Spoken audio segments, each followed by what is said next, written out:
I was excitedly about to call my husband to tell him, my father is a wealthy man in City A and has accepted him, so his company's financing issues would soon be resolved. But as soon as I opened my phone, I saw a post from my husband's business partner, Wendy, with an ultrasound photo. Love knows no order of arrival.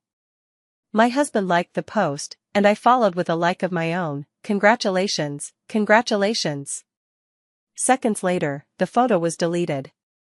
My husband called furiously, don't cause trouble. Wendy is pregnant with my child. She's the daughter of City A's richest man. Marrying her will completely solve the company's financing issues. Let's get a divorce. Does my dad have another daughter? 5 minutes ago, I got a call from my parents saying that, for the child's sake, they were willing to accept Frank. Overjoyed, I opened my phone to tell Frank that my father is actually the wealthy William, and that he should come home with me tonight. Lately, he's been troubled by the company's financing issues. My dad would definitely be willing to help him out. But just as I opened my phone, I happened to see a post from Wendy with an ultrasound photo. Love knows no order of arrival. My husband liked a post below, so I followed suit with a like. Congratulations. Congratulations. Wendy is Frank's business partner, smart and capable. We've met a few times, and she's always been very warm toward me. But it seems Wendy isn't married. Does she have a boyfriend? The next second, I saw the photo had been deleted. Just then, Frank called. Without any preamble, he roared angrily, don't make trouble. Wendy is pregnant with my child. She's the daughter of City A's richest man. Marrying her would completely solve our company's funding issues. Let's get divorced. I froze. Wendy is the daughter of City A's richest man? Then who am I? It took me a long moment to realize Frank wasn't joking at all. The next second, I nearly roared, what are you saying? Are you crazy? Yet he remained eerily calm, without even a trace of guilt in his tone. I'm not joking. What's done is done, and you'll just have to accept it. My voice trembled, and what about the baby in my womb? What will happen to him? Just what are you trying to do? We've discussed it with Wendy, and she's willing to accept you and the child, but she won't settle for being nameless. We'll get divorced first, then I'll register my marriage with Wendy, but you'll still be my wife. I'll treat you and our baby well. Frank sighed deeply and said with affection, Claire, I do love you. This is the only way to give you and our baby a better life now. If you don't want to live under the same roof, that's fine too. Wendy has a villa where she can live separately.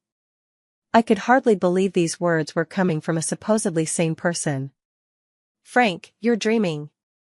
I hurled my phone across the room with all my strength. I had been in love with Frank for 8 years, from campus to wedding gown, and we were married for 2 years. Back then, I was determined to marry him despite his poverty, even going so far as to cut ties with my parents. I even declared to them, I will prove my happiness to them. I'll show them how wrong they were to look down on Frank. Yet in just 2 short years, life has humiliated me bitterly. As thunder roared and lightning flashed outside, I curled up on the floor and cried all night long. I couldn't understand, when did Frank become like this? Or had he always been this way, and I was just too foolish to see it? And when did he start his affair with Wendy? Did they sneak around right under my nose? When they were cheating, did they think I was just a fool? Oh God! I was so stupid, so utterly foolish to have never suspected Frank. I cried all night, and Frank never came home. He must have gone to Wendy's place. Are they celebrating in bed right now? Gently stroking the restless fetus that had been agitated all night from my distress, I felt an indescribable guilt. I'm so sorry, my baby. Around noon the next day, as I dragged my exhausted body out of the bedroom, Frank happened to walk in, carrying an expensive box of pastries. When our eyes met, he guiltily averted his gaze, then casually placed the expensive pastries on the table. Didn't you always want to try these? I brought them back for you. Yes, I'd always wanted to go. He used to say, next time. I've been too busy lately. And it's so expensive, what's so special about it anyway? Now he suddenly has time to go? the price doesn't matter anymore? And he brings me leftovers. What kind of worthless person does he take me for now? I sat down across from him, glanced at the pastries, and gave him a mocking smile. Congratulations on climbing the social ladder with the billionaire's daughter. Frank let out a deep sigh. Stop being sarcastic. I thought you'd have figured it out after a night's reflection. Claire, I'm only marrying Wendy for the company's sake. She can help my career. I made myself perfectly clear on the phone too. You'll always be the woman I love most. Even without that marriage certificate, I'll take full responsibility for you and our baby. As he spoke, he produced the divorce agreement, even having prepared the ink pad and fountain pen for me. Sign it. You have no other choice. You say I have no other choice? How do you know I don't? Frank frowned. The baby is already over 4 months old. Could you really bear to have it aborted? Are you capable of being so heartless? If you go through with the pregnancy, you haven't worked in over 2 years. It's not easy to make a living out there now, and you have no family to rely on. How could you raise a child all alone? Claire, don't be stubborn. I've already paved the way for you and the child's future. I will never treat either of you unfairly. His words cut into my heart like cold knives, one stab after another. According to Wendy's ultrasound report, the pregnancy was at least 3 months along. He waited until now to confront me, just to let my own fetus grow, to leave me with no way out, so I'd have no choice but to depend on him for survival. Looking at the man I once considered the love of my life, I felt utterly unfamiliar with him. If I were truly just a helpless, pitiful girl, I would indeed have no other choice. Unfortunately, he miscalculated. I forced a bitter smile and picked up the divorce agreement, reading it carefully. Just as I expected, he wanted me to leave with nothing, only granting me the right to use this 3-bedroom apartment. I can agree to the divorce, but I won't sign this agreement, I said through gritted teeth. You're the one who cheated, not me. Why should I leave with nothing? You should be the one walking away empty-handed. But Frank seemed to have anticipated this.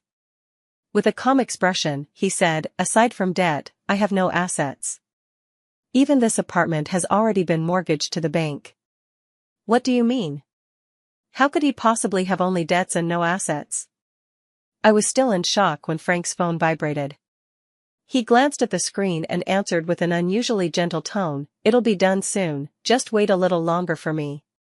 No doubt it was Wendy pressuring him on the other end. Frank hung up and looked at me impatiently, just sign it already, don't waste time. I said furiously, did you hide marital assets? He didn't answer, only saying, the property doesn't matter. I'll take full responsibility for you and our child's future living expenses. I gritted my teeth, the divorce is happening, but I won't let go of the matter about you transferring marital assets during our marriage. Money is the last thing my family lacks, but I simply can't swallow this insult. How dare he treat me like this? What do you want to do? Hire a lawyer to sue me? Frank scoffed. Wake up to reality, will you? Can you even afford a lawyer? What good would it do you, or our child, to fight me to the death? We remained deadlocked for a long time while his phone rang piercingly again. Frank clenched his fists. Claire, don't blame me. He then stood up, grabbed me forcefully, and pressed my fingerprint onto the divorce agreement. During the struggle, my swollen belly slammed hard against the corner of the table. Still, Frank ignored it completely and shoved a pen into my hand. Gripping my wrist, he forced me to write my name, disregarding my pain. The moment he got the divorce agreement, Frank immediately answered Wendy's call and walked out. Frank, you bastard. I hate you. He turned back to look at me at the entrance, his face filled with guilt and helplessness. Claire, I didn't want it to be this way either. You know how much I've sacrificed to climb the ladder. The company's second round of financing is about to start. Without Wendy's help, everything I've worked for will go down the drain. I love you, Claire. Believe me, this is the only way for you, me, and our baby to have a better life. With that, he heartlessly shut the door. A sharp pain shot through my abdomen, and when I looked down, I saw a streak of crimson trickling down my thigh. In the midst of my anger, overwhelming fear suddenly engulfed me. The pain had rendered me completely unable to stand, and I collapsed weakly onto the floor. With my last ounce of strength, I managed to grab my phone from the table to call an ambulance. An hour later, as I was being urgently wheeled down the hospital corridor towards the operating room, someone suddenly called my name, "Claire?" Through my dazed state, I saw Wendy. Not far away, Frank was approaching her with various medical documents in hand. Wendy immediately turned around and walked toward Frank, complaining, "Honey, I suddenly feel terrible stomach pains. Are you okay?" Frank asked anxiously, scooping her up without a care for the onlooker's stares as he strode toward the emergency room. I stared in despair at the man who had once vowed to love me forever. Now he was cradling his pregnant mistress while I, covered in blood, was wheeled alone into the frigid operating room. "Have you contacted your family?" the nurse pressed urgently. I didn't want to call Frank. Didn't want to see him. In the end, I gave them my father's number. After the anesthesia took effect, I lost consciousness. When I awoke again, I'd already been transferred to a private hospital. The ones by my side were my parents. "Claire, you're awake." Mom's eyes were red, tears falling in large drops, while Dad held my hand with a face full of concern. "How are you feeling now? What exactly happened? Where's Frank?" I couldn't even answer their questions, looking down at my flat stomach instead. "The baby? Mom, Dad, where's the baby?" Dad choked back a sob. "We couldn't save the baby." A sharp, heart-wrenching pain instantly spread throughout my body, and tears uncontrollably streamed down, soaking the pillow. My child was dead, Frank had killed him. Mom and Dad tightly held my hands, comforting me with sorrow. "We can have another child. It's a miracle you survived." It turned out I had suffered massive bleeding during the surgery and had been unconscious in the hospital bed for 3 days and nights before waking up. When my parents learned what had happened, they wanted to confront Frank, but I stopped them. Because that would be letting him off too easy. I want to avenge my child, I want him and Wendy to lose everything. I recuperated at a private hospital for over half a month. During this time, Frank called and texted me repeatedly. "Claire, I'm coming back to stay with you tonight. Where have you been? Why aren't you home yet? Where would a pregnant woman go wandering off to? Let's schedule a time to get our divorce certificate. The second round of financing is about to begin, Wendy, and I need to get our marriage license as soon as possible. Don't you dare disappear on me. If you don't reply soon, I'm calling the police." Later he actually called the police, but when the authorities contacted me and learned I was deliberately avoiding Frank rather than being missing, the case was closed. On the day I was discharged from the hospital, I texted him back, "Frank, let's meet at 3 p.m. The moment I sent it, his call came through immediately, but I didn't answer. After half a month apart, we met again. Frank looked much the same as I remembered, except he seemed particularly radiant with happiness, glowing with his recent good fortune. I averted my gaze, letting it fall on Wendy's slightly rounded belly beside him. My heart twisted violently in pain. Her baby was perfectly fine, while mine never even got the chance to see this world. "Your belly?" Frank suddenly widened his eyes in shock and grabbed my wrist. "Where's the baby?" I gave a bleak smile. "Dead. The baby was almost 5 months old, and you actually aborted him. Claire, you're so vicious, so heartless. That was our son." I shook him off in disgust. "Did I abort him? You're the one who killed him." Frank was furious, shouting at me, "Don't use me as an excuse. I never told you to abort our child. Do you remember the day you forced me to sign the divorce papers?" My belly hit the table. Then there was so much blood. "Where were you? You were in a hurry to accompany your mistress for her prenatal checkup." Frank refused to believe it. "Claire, stop making up such lies. Just a minor bump like that couldn't have caused a miscarriage. It's not that fragile." So he knew all along about accidentally hitting my belly that day. Huh. Damn it. Murderer. You don't believe me? I pointed at Wendy. You can ask your mistress. Didn't you also see how I was wheeled into the operating room at the hospital that day?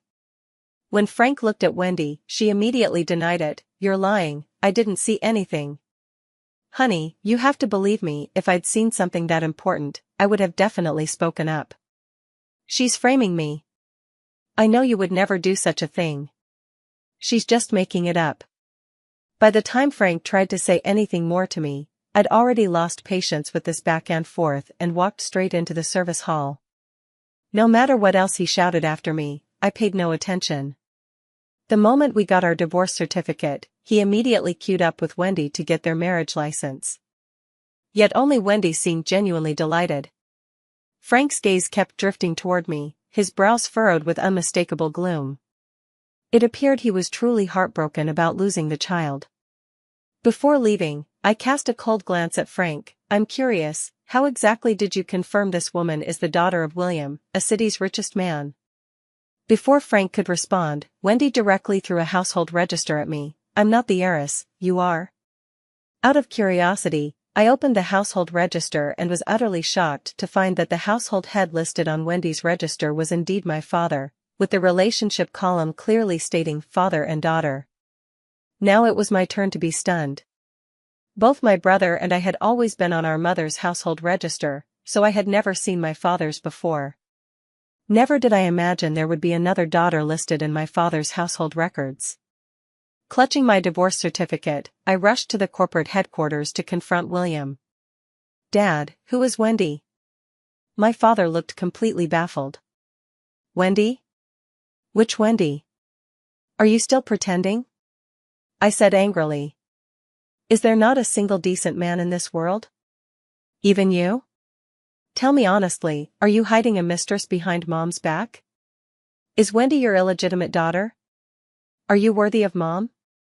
When you had nothing to your name, it was Mom who stood by you through starting from scratch, who endured with you until she worked herself to stomach bleeding. You're talking nonsense. My father's expression immediately turned stern.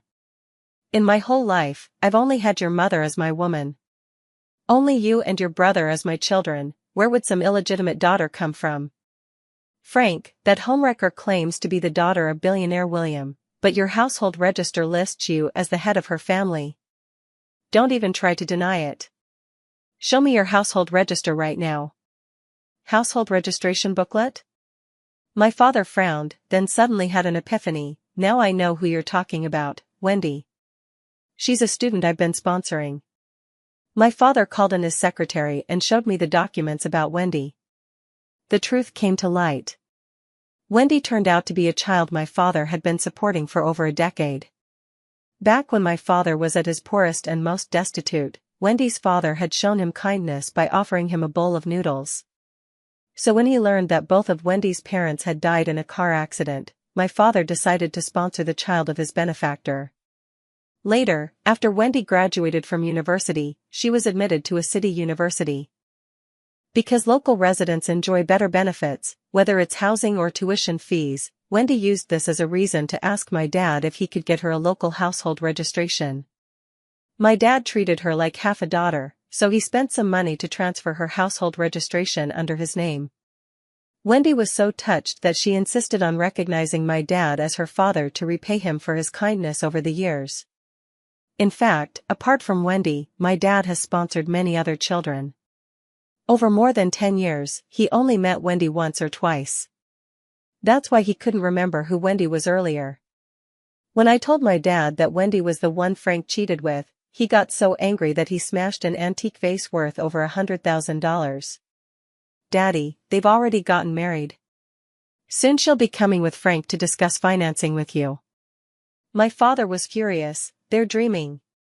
Sure enough, it wasn't long before Wendy called my dad, saying she'd gotten married and wanted to bring her husband to meet him. I was right beside Dad when he took the call. His face turned ashen, but he still restrained himself and said, I'm not even your real father. The first person you should take your husband to meet is at your real father's grave to pay respects, not me. Wendy clearly fell silent on the other end, and after a long pause, she said pitifully, ever since my dad passed away, in my heart, you've been like a father to me, my only family. Dad. That single word was laden with emotion, brimming with gratitude yet heartbreaking to hear. But at that moment, my father only found it utterly absurd. Just as he was turning red with anger and about to explode, I quickly snatched the phone, muted it, and tried to calm him down. Dad, take it easy. Don't forget our plan. My dad took several deep breaths before finally cooling down a bit. Fine, I'll send you the address later. Make sure you come with him. Though I don't know how she managed to make Frank believe he was meeting his in-laws, Wendy certainly had guts to make up such a bold lie. 2 days later was actually my father's birthday banquet. Apart from many relatives and friends, Dad had also invited several well-connected business tycoons. At a city's most upscale restaurant, Wendy confidently brought Frank along.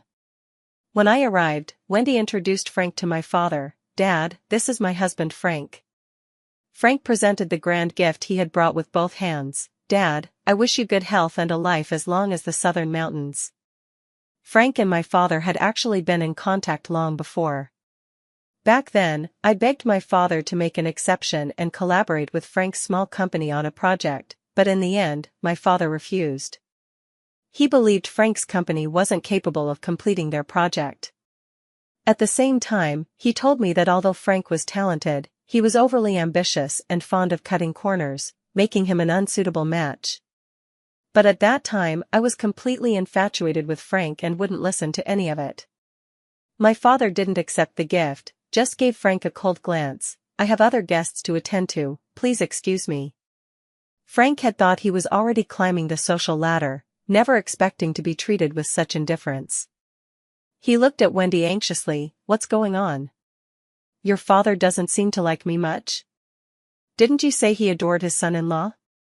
He won't refuse the financing, will he? Wendy quickly reassured him, of course not.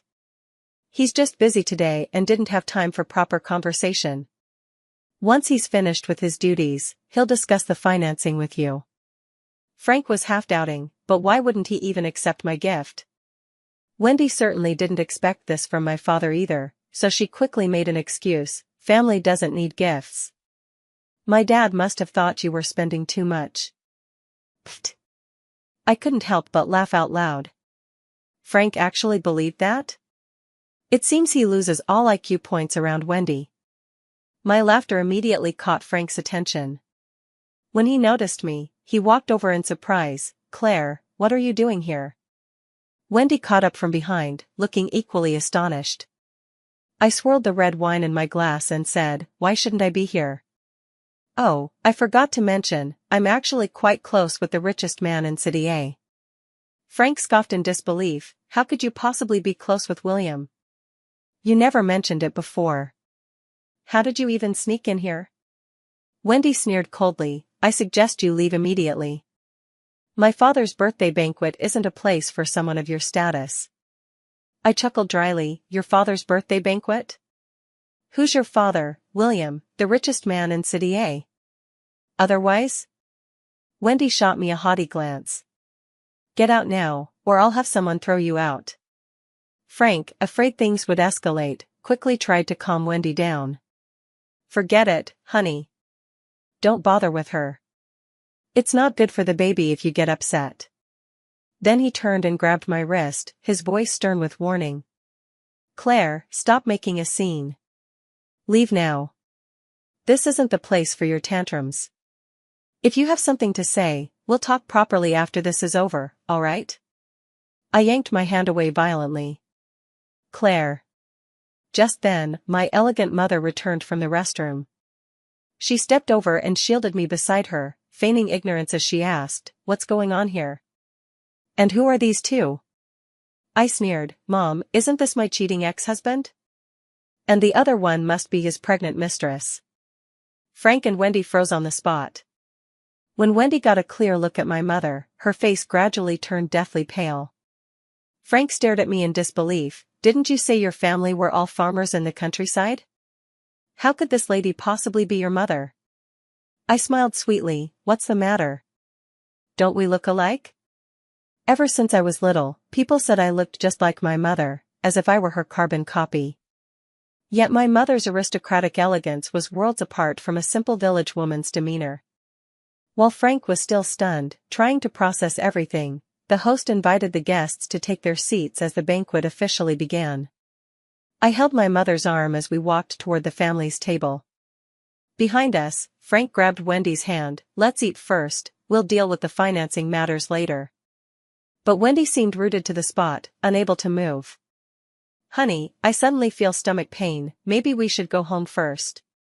Frank frowned. Everything was fine, why the sudden stomachache?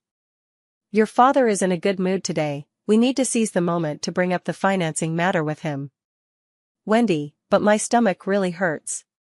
"He's my dad, there will be plenty of opportunities to talk about it later." "Then wait a moment. If we leave now, we should at least go over and inform your father. Besides, you're still not feeling well."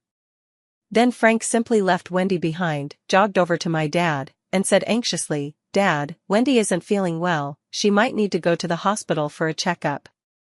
Hearing him call out Dad, everyone's gaze fell upon Frank. My father raised his voice disdainfully and looked at him. "Who's your dad?" "Don't call me that. My son is still abroad, and my daughter is currently single." Frank said awkwardly, "Dad, I'm Wendy's husband, your daughter. We just got our marriage license not long ago." "Didn't we just meet a moment ago?" "Wendy? Who's Wendy?"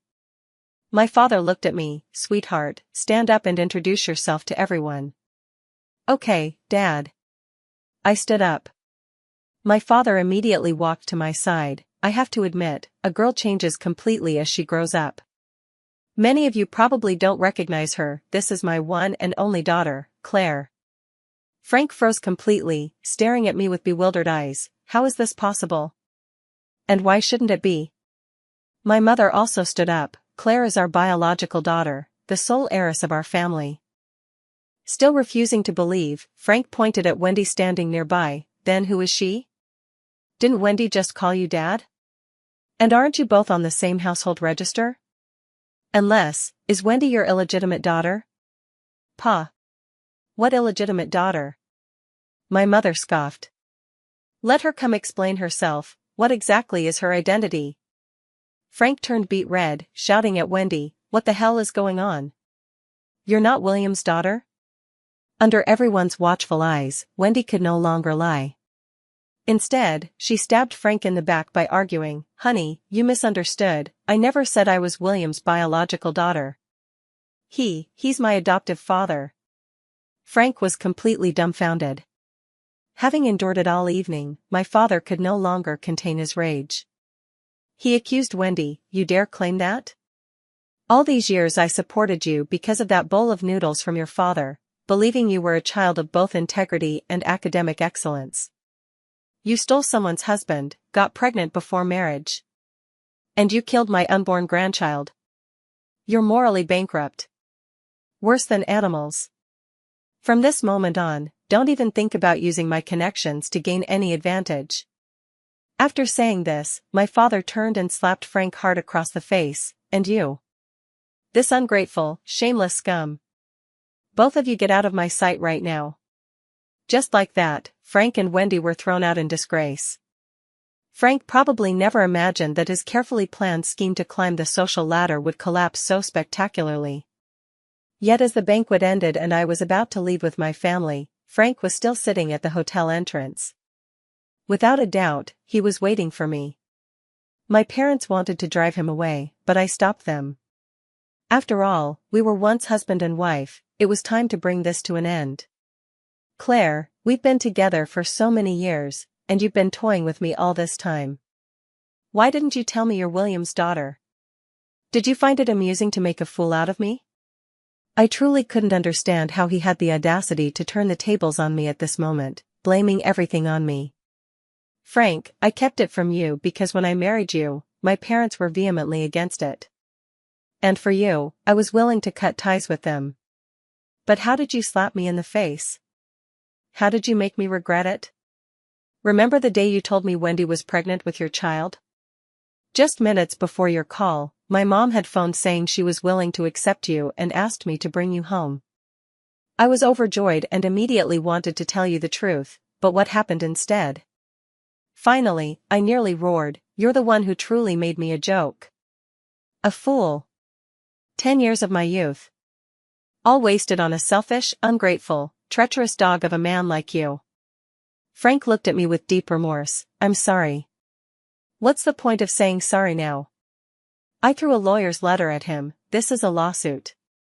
You committed adultery during our marriage, maliciously transferred marital assets, and forced me to sign an unfair divorce agreement. For every single one of these wrongdoings, I will make you pay." Frank broke down. "Claire." Without looking back, I got into my father's Maybach.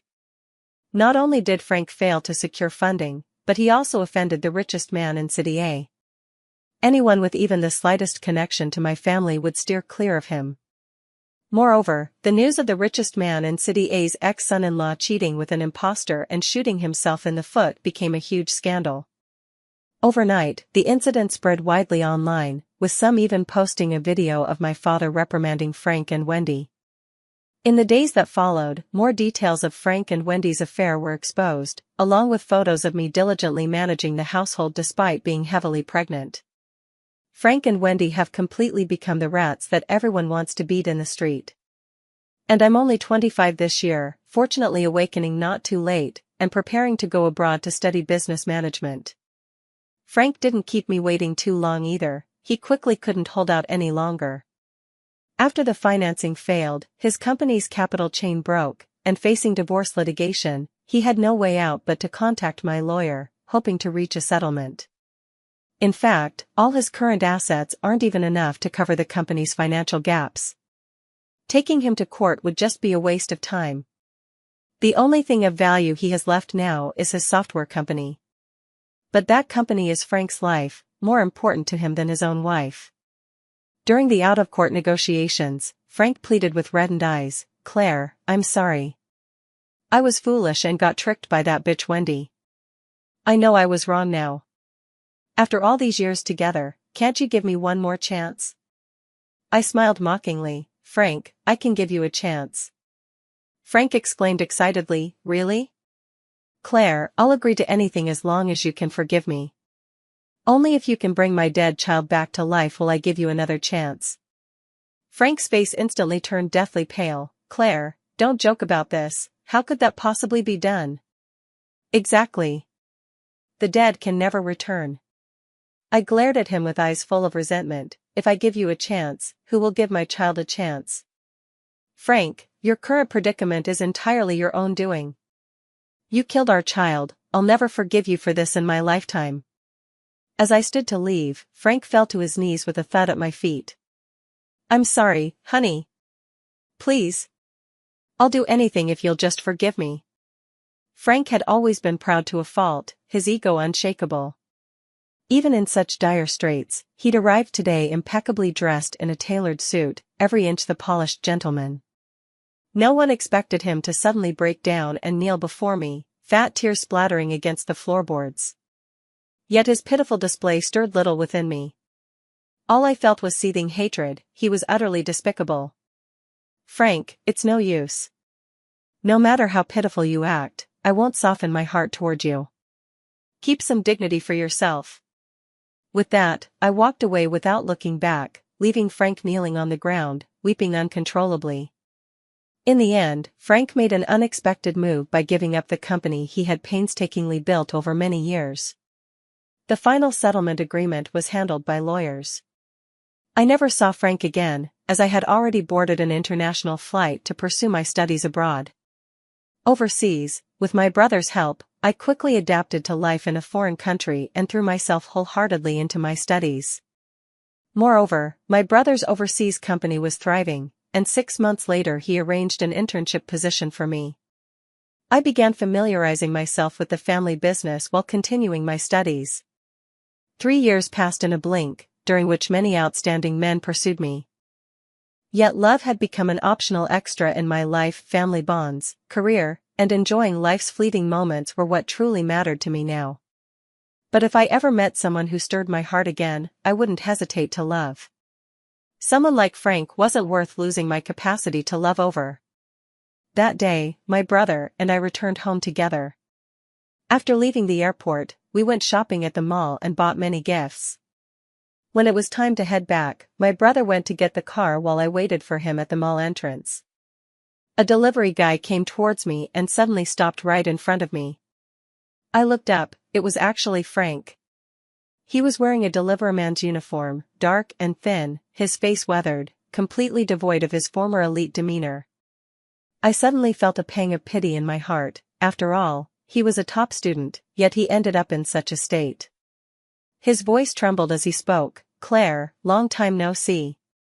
I curved a faint smile. "Long time no see. I heard you went abroad. Have you been well? What do you think?" Beep, beep, beep, the Maybach stopped in front of us. My brother got out of the car, thinking I was being harassed, and immediately shielded me behind him. Frank glanced at my brother with a frightened look. Dressed in a custom-made suit, young and handsome, he exuded an aura of noble status from head to toe. "Is this your boyfriend?" I didn't answer him, only saying, "Frank, let bygones be bygones. If we ever meet again in the future, please don't greet me." Frank awkwardly nodded at me. My brother probably guessed who he was and, after giving him a disdainful glance, opened the car door for me. After returning to the country this time, Dad plans to hand over the entire group to me and my brother. From now on, I will be responsible for the group's domestic business, while my brother will handle the overseas operations. A few days later, the inauguration ceremony was held at the largest hotel in City A. After Dad personally took the stage to conduct the handover ceremony, I stood on the platform, accepting the applause and cheers from the crowd.